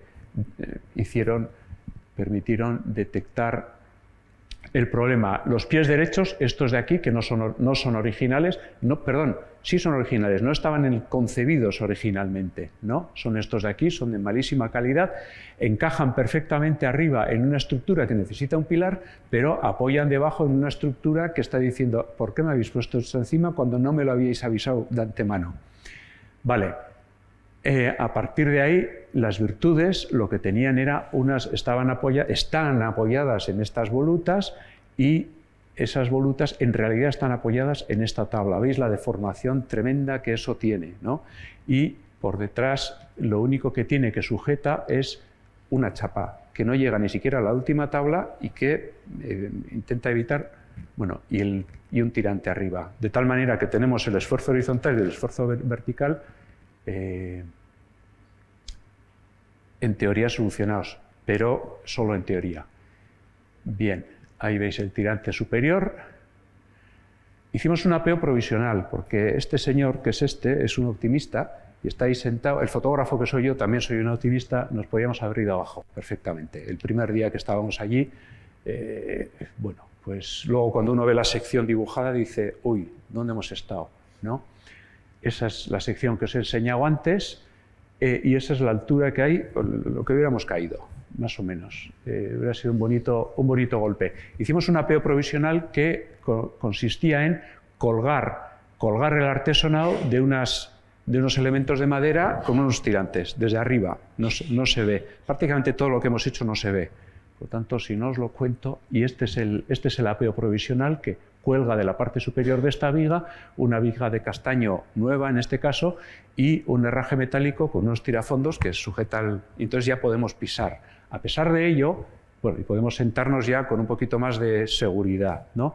Y podemos colocar una zona de trabajo apoyada, colgando en realidad de las vigas de arriba, sin tocar el artesonado, y encima de eso se puede trabajar. Ese espacio, que luego veréis, fue un taller durante 2 semanas. Vale, la intervención.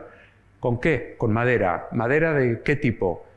Paño gallego, inevitablemente. ¿Por qué?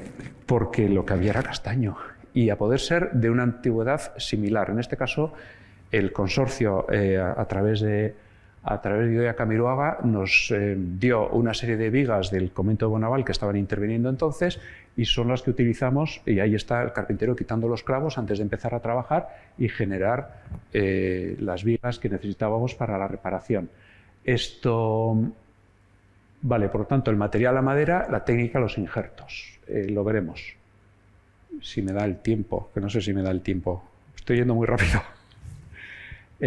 Hicimos un andamiaje provisional, que era una especie de colocar una mano debajo del artesonado, por si acaso pasaba algo que solo cayera 1 centímetro, ¿no? Que es todo ese andamio que estáis viendo aquí, y ahí lo veis colocado con un elemento elástico para evitar que hubiera ningún problema. En el caso de las virtudes, lo que se hizo hubo un pequeño ida y vuelta con los arquitectos de la Xunta, donde nos fueron afinando un poquito la solución, y al final lo que colocamos fue un doble atirantado arriba, respetando el atirantado original, y colocando una pieza, un elemento metálico relativamente fino, con una chapita, que es esta de aquí, adaptada a las tablas, tirafondeada con un tirafondo relativamente delgado, corto a las tablas, y atirantado al elemento vertical. Luego lo vamos a ver bien, o sea que no pasa nada. Esto es lo único que vamos a ver bien luego.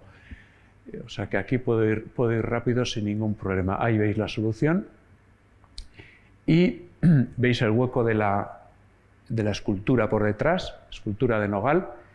La intervención en los pies derechos también hubo ahí una pequeña ida y vuelta con los arquitectos de la Xunta porque proponíamos cambiarlos, pero nos dijeron, no señor, se quedan, no estaban en el diseño, estamos de acuerdo con ello, pero los reforzáis. Y es lo que hicimos, reforzarlos. Entonces la solución, en vez de sustitución por unos elementos nuevos rectangulares, es colocar unas láminas adosadas en dos de los lados, los que menos se ven desde dentro del baldaquino, para que nadie los vea, porque nadie está dentro del baldaquino nunca, pero tiene su lógica. Y lo que le damos es más sección, con la forma que tiene, con el pandeo que tiene, respetando el pandeo que tiene, sin cambiarlo. Ahí los veis. Luego se verán mínimamente a través de esos óculos. Esta es la puerta de la que hablaba. Esa es la puerta de la que hablaba, que es esa misma. Vale. El hecho de que las virtudes están empujando hacia el exterior hace que los pórticos, si os fijáis, además ni siquiera apoyan en las vigas, sería lógico que hubieran apoyado en esta viga, pero no, apoyan en un moldurón. Y el pórtico está inclinado hacia vuestra izquierda y el pórtico de la derecha está inclinado hacia vuestra derecha, con el problema estructural que ha comentado Manuel antes, y ahí lo que hicimos fue una cosa muy sencilla, que es colocar, bueno, ahí quería hablar un poco de el uso intensivo que hay de las colas de Milano, que son uniones que sirven para soportar tracciones. Está lleno el baldaquino de este tipo de uniones y, bueno, ahí veis, estos son dos colas de Milano en forma de teclas de piano. Bien, y son unas barras con unas U's y unos tirafonditos y ya está, ¿no? Lo único que están haciendo es evitar que se desplacen los pórticos exteriores. Y termino con unas poquitas diapositivas que cuenta el artesonado, que es la intervención primera, por lo que se nos llamó, por lo que Manuel y Azahara hicieron ese diagnóstico. Lo que hicimos fue injertar las vigas. Para injertar las vigas creamos, en el caso de la viga 2.1, la de la izquierda, creamos una viga completa hecha de injertos con esa madera que nos había cedido el consorcio, de tal manera que según íbamos trabajando íbamos utilizando la parte que necesitábamos, y eso lo sabíamos cuando metíamos la herramienta. A priori es muy difícil saberlo. Entonces veis esta viga injertada aquí y esta otra viga injertada ahí arriba. En el caso de la viga de la izquierda, que es la que tuvo una intervención más fuerte, la mitad de la madera que todavía está a día de hoy es la original, es la viga original, el resto es injerto. En el caso de la viga de la derecha es menos. Bueno, estos son dibujos. La verdad es que es bastante complejo porque ese artesonado está demasiado pegado a las vigas inferiores y además no sigue geométricamente los ejes, no siguen los ejes de la estructura, por lo tanto se producen, un minutillo, una serie de rebajes que lo complican todo. Y complican el hecho de que esa doble T es absolutamente necesaria para que funcione bien. Bien, esta es la solución terminada, donde hemos injertado una viga, hemos injertado la otra viga y hemos colocado encima de la vigueta, de esa vigueta que no llega a 10, le hemos colocado una pieza de madera ajustada encima, tirafondeada, y ya que apoya en los dos apoyos en T en el extremo, aquí y aquí. De tal manera que cualquier día, si alguien decide una solución mejor, se desmonta y se hace esa solución mejor. Esta es la viga Frankenstein, que la llamo yo, la que utilizamos bueno, estas son las piezas hechas por el carpintero, para ir injertando esas dos vigas. Este es el interior del baldaquino con los carpinteros trabajando dentro. En realidad están en esa superficie que hicimos, que cuelga de las vigas, o sea, y ahí veis proceso de injerto, bueno, que es bastante laborioso porque es por partes, era bastante complejo en cuanto a la geometría por ese encuentro entre las vigas y el propio artesonado. Y bueno, ahí lo estáis viendo, veis el apoyo original es este, no es más que este. Y ahí las vigas ya están reparándose hacia arriba, y este es el resultado final, que no vais a ver luego a la tarde porque está dentro del baldaquino. Eso se dejó así. La madera antigua tiene una pátina, nosotros no pusimos una pátina. Esta es la viga principal restaurada, parece toda nueva, pero os he dicho que la mitad de la madera es la antigua y lo que estamos viendo es la madera también antigua que se aportó, con la que se hizo el injerto. Y este es el suplemento que convierte a la vigueta en el tamaño de vigueta que se había pensado originalmente y que permite apoyar bien en este ensamble. Otra vista de lo mismo. Este es el otro ensamblito que permite, en ese apoyo al límite de los 5 milímetros que hablaba Manuel hace un ratito, y esto es lo que realmente se utilizó de las vigas injerto. El resto, pues, se lo llevó un arqueólogo para hacer sus cositas y yo me hice una mesa. La otra opción era tirarlo, o sea que... y ahí veis el baldaquino, pues, terminado. Muchas gracias.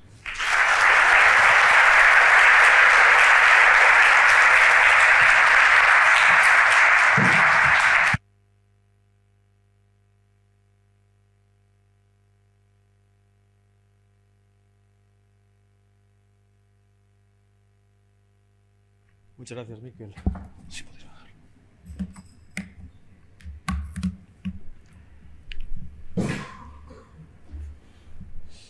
Bueno, llegamos entonces a la clausura de este acto. Antes, permitirme que agradezca especialmente a Miquel Landa por estar hoy aquí. Como bien decía, en principio creíamos que iba a estar en Perú y teníamos que hacer una gestión incluso a nivel informático para que en videoconferencia pudiese entrar. Yo creo que ha sido fantástico el hecho de poderlo tener aquí y además para la visita de esta tarde todavía mejor, ¿no? Quiero también agradecer expresamente a Zari y a Manuel el trabajo que han hecho, en general al conjunto de tecnólogos y tecnólogas de Cismadera, que yo creo que presentan un expertise que hay que ponerlo en valor, y esto es uno de los objetivos de este acto. Y desde luego a la Fundación Catedral de Santiago por habernos dado la oportunidad de haber colaborado y cooperado con ellos en un vamos a decir, inmueble tan emblemático, histórico, cultural, y que habla de las raíces además de Galicia, como es la Catedral de Santiago. Sin más, procedemos entonces a la clausura del acto a cargo del consellero de Medio Rural, José González Vázquez.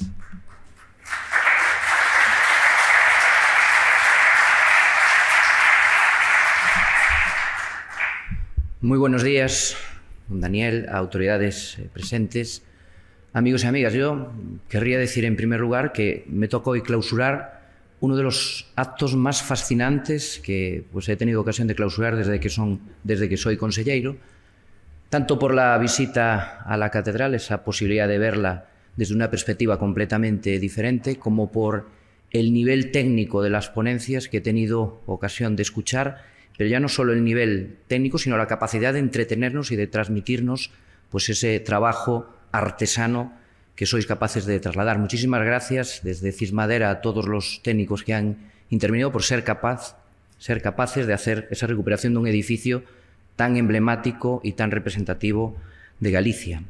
Porque es toda una realidad que la Catedral de Santiago de Compostela es símbolo e insignia de nuestra comunidad.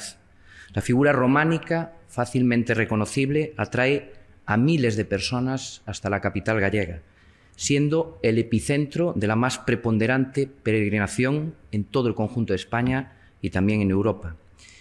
Es un hecho que todos los presentes, ligados en mayor o menor medida a este mundo de la madera, no solo somos conscientes de la importancia y la necesidad del mantenimiento y el cuidado de uno de los monumentos históricos y artísticos más importantes de nuestro país, pero es que además estamos todos involucrados en esta tarea. Y este acto hoy no posee otra intencionalidad más que la de evidenciar a través de los hechos uno de esos compromisos adquiridos por parte de la Xunta de Galicia con la Catedral de Santiago, y señaladamente con la fundación homónima. En este caso concreto, y en lo que nos toca hoy aquí, por eso está el Conseller en Medio Rural, en lo relativo al importantísimo patrimonio en madera. En este sentido, como consellero, como digo, del medio rural, estoy aquí en representación de dicho compromiso, materializado en un acuerdo que ha permitido llevar a cabo estas actuaciones que hemos visto, totalmente necesarias de recuperación y de conservación del patrimonio en madera de la catedral. Y en segundo lugar, también me gustaría trasladarles la importancia que tiene este material en Galicia y para Galicia. Escuchar a eminencias en el terreno como Miquel Landa, Óscar Andrés, los propios técnicos del CIS Madeira, nos tenemos que agradecer desde luego todo este trabajo, no solo en relación con esta edificación, sino con otras cuestiones que luego comentaré en las que estamos trabajando, es la forma más certera de entender esa necesidad que existía por recuperar y conservar el patrimonio en madera de la catedral y las actuaciones llevadas a cabo.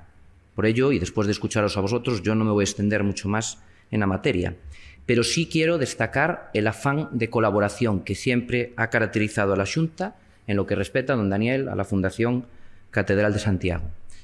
En el año 2018 firmamos este acuerdo con un objetivo claro: cooperar en materia de investigación e innovación para renovar todo aquel patrimonio estructural en madera existente en la catedral que así lo precisase.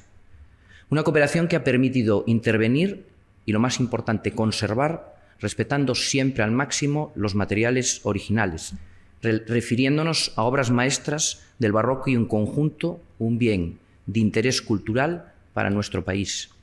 En este respecto está claro que había una necesidad y la cubrimos con asesoramiento técnico, compromiso e implicación. Una necesidad que, por otra parte, y como dije antes, es reflejo de un sector trascendental para Galicia. Hablo, obviamente, del sector forestal, desde la madera, entendida como recurso, a la industria forestal, al producto. El patrimonio en madera de la Catedral de Santiago no solo es muestra de la importancia de este material, sino que nos traslada una historia y trayectoria en las cuales el crecimiento exponencial de la industria forestal de nuestra comunidad autónoma no ha tenido límite. Por darle algún dato y sin ánimo de extenderme, en el 2021 registramos un récord histórico en facturación, superando los 2.500 millones de euros, y todo indica que el 2022 va a ser aún mejor. Y esto se traduce también en 24.500 puestos de trabajo directos, es decir, el 12% de todo el empleo industrial de nuestra comunidad, el 1,6% del PIB gallego, más de 1.050 millones de euros, y un volumen de cortas anuales, nada desdeñable, de 10 millones de metros cúbicos, es decir, más de la mitad de las cortas de toda España. El monte es, sin duda, la caja de ahorros de nuestro rural y, por extensión, también lo es de Galicia. Ante un sector que representa una de las principales fuentes de riqueza y empleo en el rural gallego, nuestra apuesta, la de la Consejería del Medio Rural, que abarca todos los ámbitos forestal, se articula por medio de incentivos económicos, y aquí estamos trabajando, y lo conoce bien el sector, en ayudas que fomenten la forestación y la silvicultura, la transición digital y, de manera muy especial, el uso de la madera y el uso de la madera estructural, con promoción privada, pública, pero también con nuevos usos. Eso sí, y siempre que sea posible, madera con denominación de origen, madera procedente de bosques gallegos y de especies autóctonas, como lo que veíamos aquí ahora, por supuesto, en castaño, que, como saben, es la madera por excelencia en la construcción estructural tradicional de Galicia.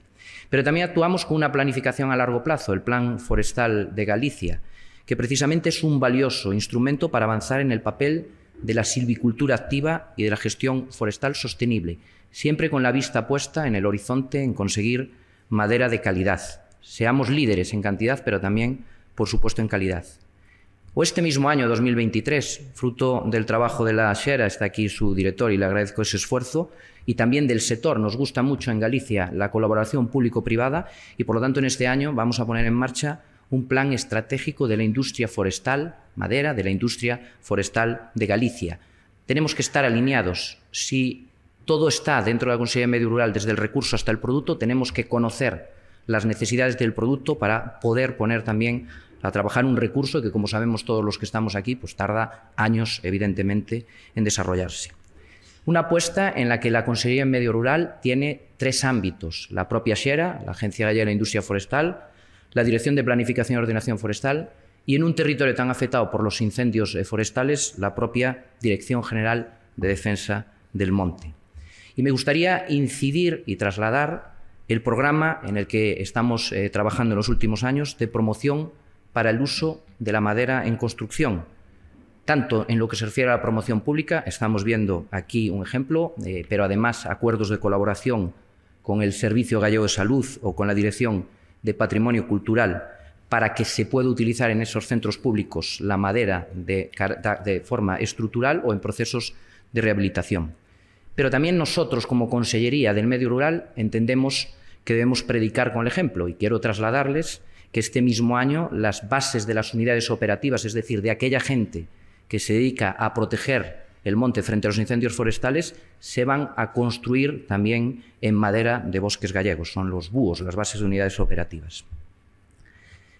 La promoción pública tiene que ser un impulso de la promoción privada, pero también aquí estamos trabajando con incentivos. El año pasado publicamos una convocatoria para el uso de madera estructural en el ámbito privado con una cuantía de 2,6 millones de euros.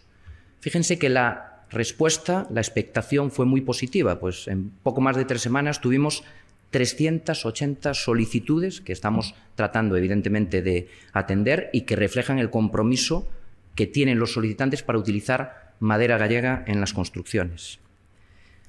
Yo finalizo ya transmitiendo o señalando que transmitir conocimiento, experiencia y presentar diferentes soluciones es una necesidad en este momento. Que los prescriptores e instaladores conozcan este material, nuestro material, la madera, es el deber de todos aquellos actores que componen el sector forestal. Y en este sentido también la Consellería traslada pues, el acuerdo de colaboración que hemos firmado con el Colegio Oficial de Arquitectos de Galicia para dar formación a los prescriptores en este ámbito. Hoy mismo, en el Diario Oficial de Galicia, se publica una convocatoria de ayudas para formar y difundir sobre los productos y servicios de los bosques, dirigida a todo el público en general, pero en particular a asociaciones, fundaciones, colegios profesionales o centros universitarios. No vamos a detenernos, y este es nuestro objetivo, el mío y el de todo mi equipo, hasta que consigamos situar a la madera en el centro de las políticas públicas en materia de licitación pública y compra verde responsable. El producto requiere de una buena administración del recurso, que vaya acompañada de legislación acorde a esta apuesta. Y si tenemos en cuenta que la mitad, 2/3 del territorio de Galicia es superficie forestal, tenemos legislación como la Ley de Recuperación de la Tierra Agraria de Galicia o la Ley de Lucha Integral contra los Incendios Forestales, que está pensando continuamente en promover la calidad de nuestra madera y, por lo tanto, también hacer paisaje en el territorio gallego.